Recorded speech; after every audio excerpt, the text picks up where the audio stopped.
Welcome back to the deep dive. We've got some great source material provided by you, our listener, this time looking into cybersecurity careers. It's quite a critical area right now. It really is. And our plan for this deep dive is to sort of unpack the key takeaways from this material.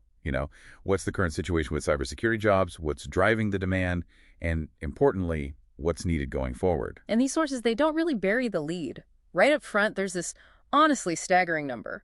A projected 3.5 million unfilled cybersecurity jobs globally by 2025. Yeah, 3.5 million. That's massive. And the material uses that figure to really highlight a huge global need, doesn't it? Yeah. It's a clear signal of the gap between the demand for security professionals and the available talent pool. It definitely makes you stop and think, why?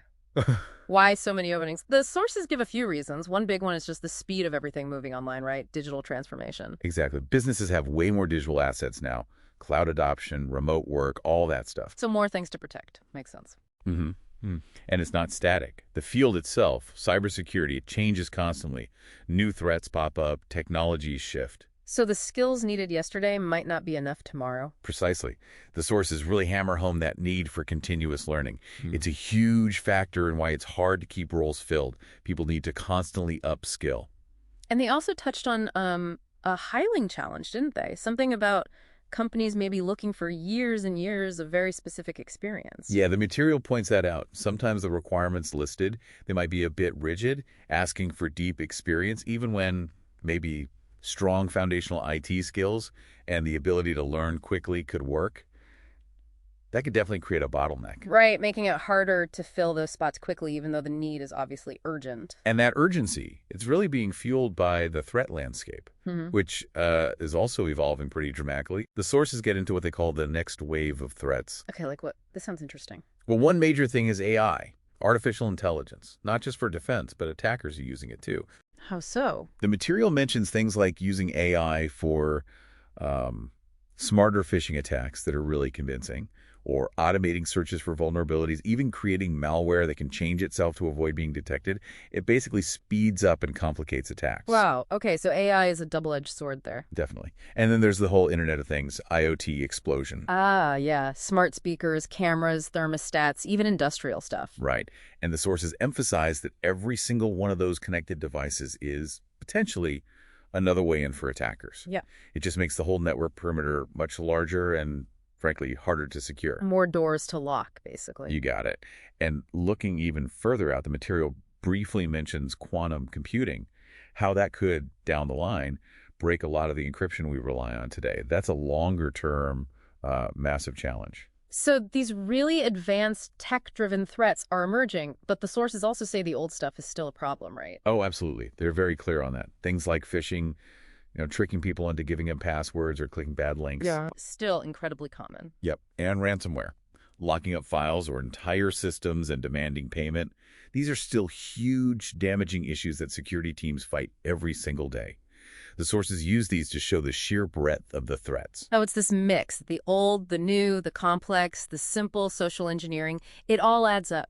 It does, and it directly explains why there's such a desperate need for people who can actually understand and defend against all of this. It's a dynamic battlefield. Okay, so we understand the need, huge gap, evolving threats, but what kinds of jobs are we actually talking about? The sources say it's not just one type of job. No, definitely not. There's a lot of variety. They mentioned security analysts, for instance. These are often the folks watching the monitors, looking at security alerts, figuring out if something bad is happening, and responding. Kind of the frontline defense. Okay, the watchers. Then what? Then you've got roles like security engineers or security architects. They're more involved in designing and building the secure systems in the first place.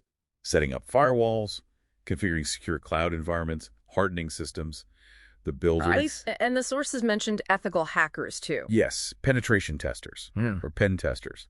Their job is basically to think like an attacker and try to find weaknesses in systems before the actual bad guys do. It's proactive defense, really, trying to break in legally to find the holes. That sounds pretty cool, actually. It is. And there are other roles, too. The sources mentioned security managers, people overseeing security programs, consultants giving advice, specialized incident responders who swoop in when a big breach happens. So a wide range. And did the material highlight any areas that are particularly hot right now? It did. Two specific areas called out were cloud security, which makes sense, with everyone moving to AWS, Azure, Google Cloud, and AI security, both defending against AI attacks and making sure the AI systems themselves are secure. Okay, so lots of different roles, high demand, which kind of brings up a question the sources hinted at. Why don't we hear even more about these jobs? Why aren't people flooding into the field? That's a good question.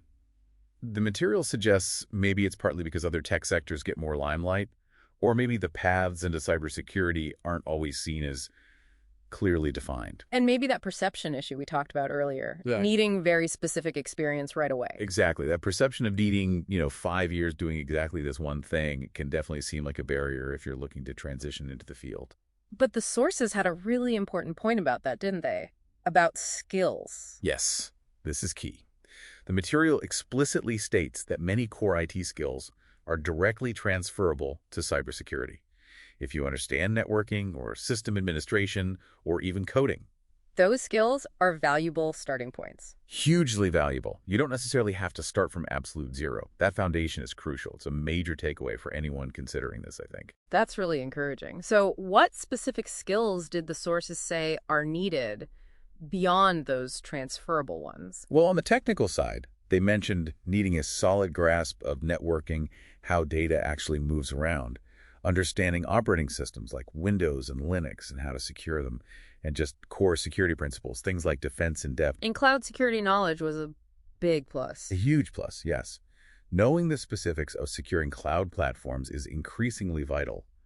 But it's not just technical stuff. Right, the non-technical skills. What were those? The sources really emphasized problem solving, being able to think critically, especially under pressure. Also, attention to detail, noticing the small anomalies that might indicate an attack. And communication is huge. Being able to explain complex risks to people who aren't technical. Exactly. You need to translate the technical jargon into business impact. Yeah. And maybe the most important skill, running through all the source material. Let me guess, willingness to learn. You got it. Constant learning. Yeah. Because the threats change so fast, you absolutely have to keep updating your knowledge. It's not a field where you can just rest on what you learned 5 years ago. Okay, so let's try and pull this all together. This deep dive, based on the material you sent in, it clearly shows this massive, almost intimidating need for cybersecurity pros. That 3.5 million figure by 2025 really sticks with you. Absolutely. And we've seen that need is driven by threats that are getting more complex, AI, IoT, but also the persistent stuff like phishing and ransomware isn't going away. Yeah. It's a constant battle on multiple fronts. And the jobs themselves are varied. It's not one single role, but analysts, engineers, testers, managers, lots of different ways to contribute, especially in growing areas like cloud and AI security. Right. And the sources make it really clear this isn't just some niche IT specialty anymore. It's fundamental. And crucially, while technical skills matter, a lot of existing IT knowledge can transfer over. And those non-technical skills, solving problems, communicating, and especially that commitment to keep learning, they're just as vital. Understanding all this, the scale of the need, the nature of the threats, the types of jobs, the skills involved, it feels incredibly relevant, whether you're actually thinking about a career shift or just trying to grasp the digital world we all live in now. Agreed. It touches everyone. So thinking about that constant evolution, the sources stressed AI threats, IoT, maybe quantum down the road.